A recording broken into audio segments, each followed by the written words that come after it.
Welcome to History from Gossip. Today I'll be doing ancient Egypt, and subsequent videos will be Western history because Westerns are easy-minded and they're relaxed, they're not easily offended. So one day I want to travel the world and I don't want to get shot in the back.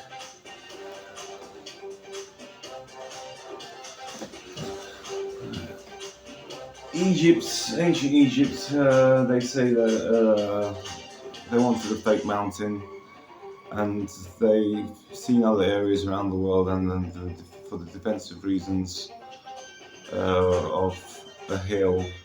And you probably heard the term King of the Hill in multiplayer death matches.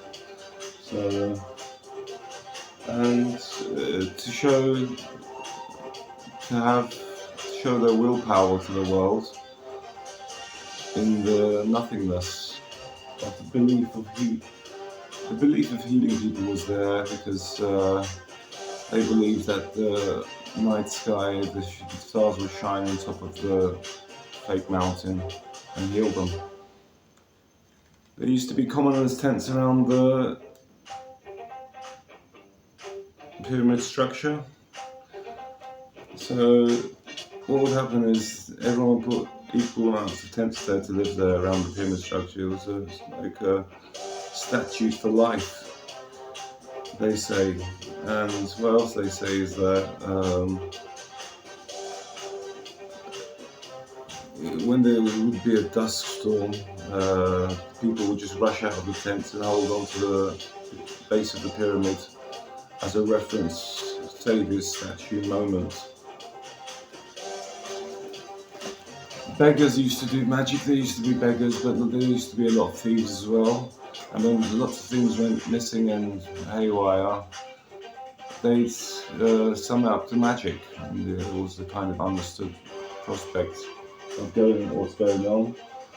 And the beggars just actually did very basic magic, just smashing things into dust, which made and everyone kind of got inspired of how could they do this, because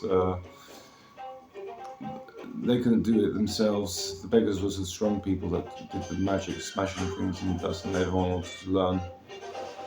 And the beggars' magic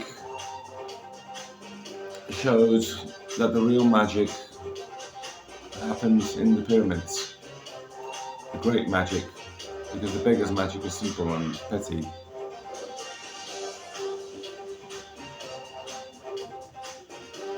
The farmers of Egypt used to do a flicking motion with their mouths inside out, with the tongue against the wind, to see if there was going to be a rise in a sandstorm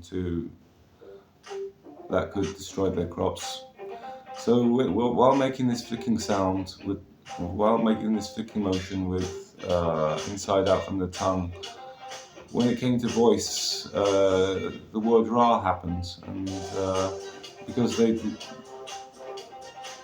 did this action at sunrise, this is called the sun god Ra.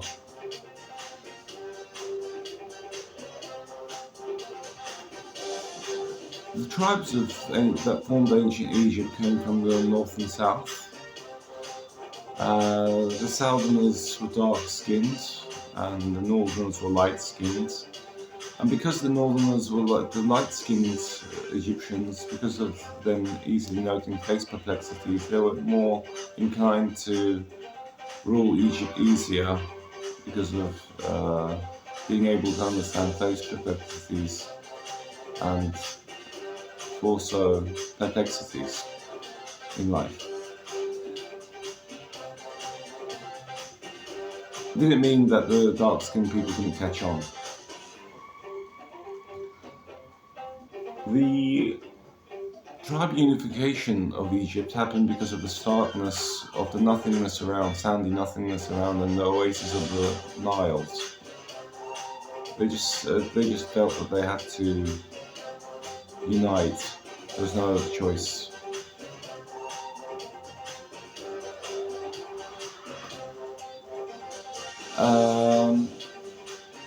digging was incorporated into ancient Egypt as a holy practice because they thought that before them there were lots of downfalls and there were lots of historical artifacts, and there was a holiness to when the enemy armies came and fell off a hill and into the pit that they formed.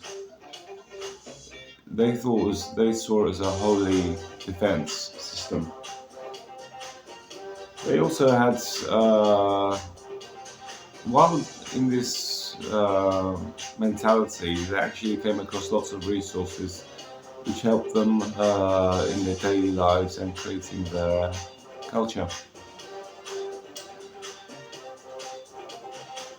Hieroglyphics came about as there were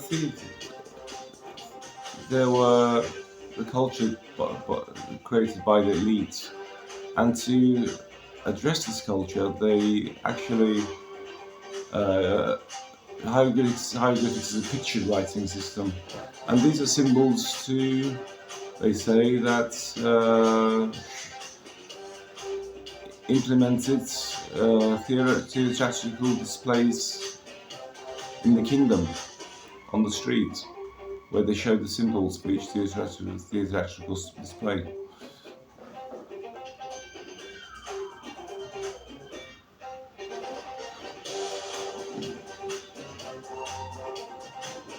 It was inside the system actually, to actually keep the outsiders out and the insiders in, and to gain insiders by trust. A gradual system where people rose to being a scribe by talk. I myself, apart from gossip, I'm saying my opinion.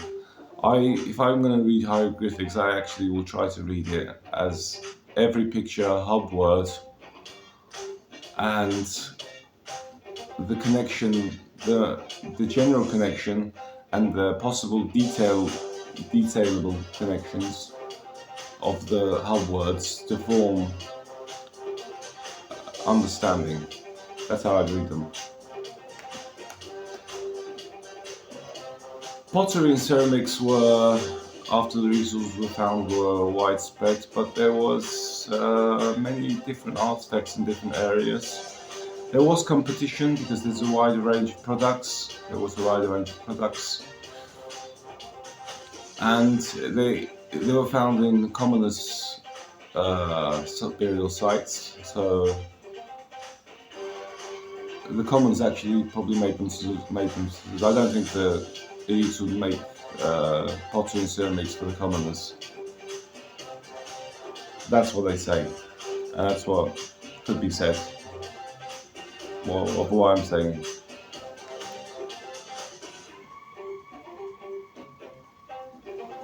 So, and this pottery and ceramics culture was to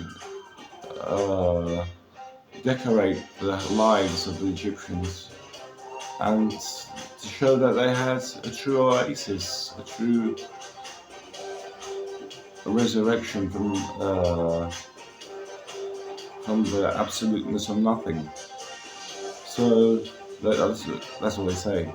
That's what's said from gossip. And to keep them from migrating somewhere else. This way they'd be an isolated state forever, against all odds, and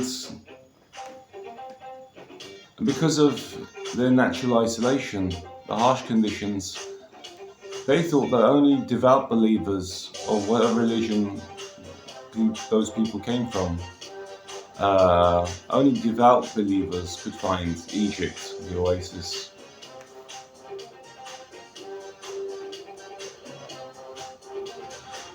The pharaoh was the head of the judicial system.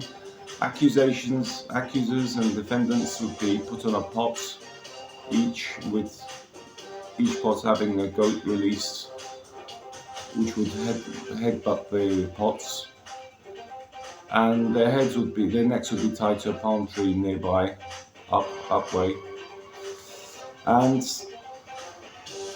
so if the pots broke, they'd be hanged. Well, the lawyers' ramblings would start, and when a defendant or accuser made a concession, made leeway, they would have the chance to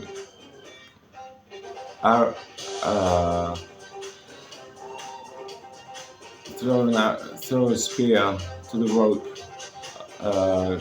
around above their heads to break them free from the deaths. If the concession was made, both parties can live, and if no agreement was reached, both parties would die and the goods would go to the state.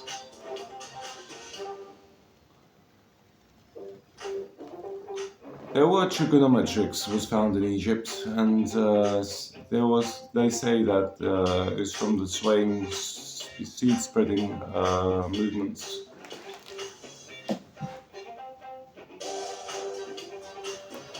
And the Egyptians found out that the carcasses didn't rot in the sand when they buried them, so they thought it was a holy sign, so they mummified them. And the Egyptians thought that they needed to do a lot of animal sacrifice rituals. They did animal sacrifice rituals, but they might need to do one in emergency any time. So they kept a lot of animals in the home. The Egyptian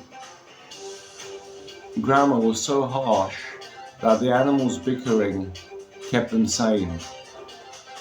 The state wanted the people to have lots of animals so that the people wouldn't co-join into groups and a civil war wouldn't break out. The picture you see here is because Egyptians made different sized rooms and hallways. The big hallways was for the big transitionary aliens to fit through. Just enough light, so focus from the aliens was brought upon the hieroglyphics. There used to be stone carving statues for this culture, and then there used to be wood statues for the commoners as cheap carvings. The commoners would buy wood carvings, so when the leader changed, they could burn the wood carvings and get the new wood statues of the new leader in a comrade-style rebellion understanding. Burning of the statues was because also as persecution was seen as a luxury, because the sun god Ra would give high heat persecution throughout the day to the people. And smelling burnt wood was holy.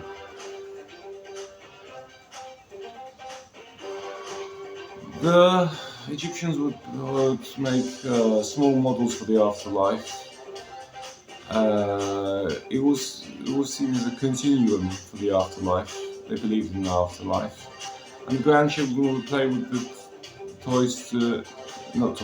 models to persevere the afterlife of the grandfathers.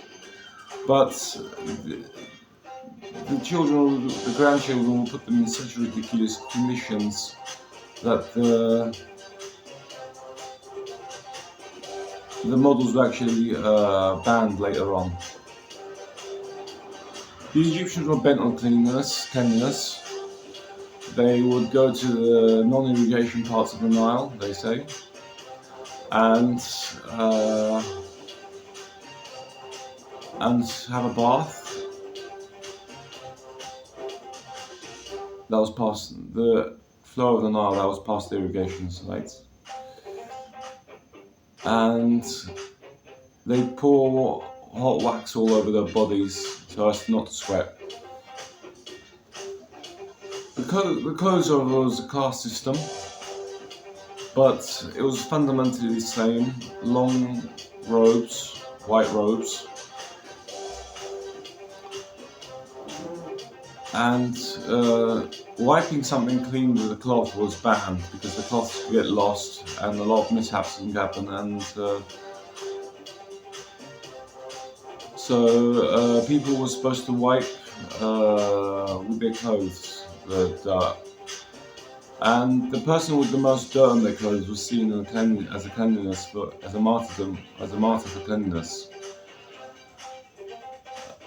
Some would actually create fashion with the dirt on their clothes, with swaying the dirt on their clothes while cleaning in a specific way.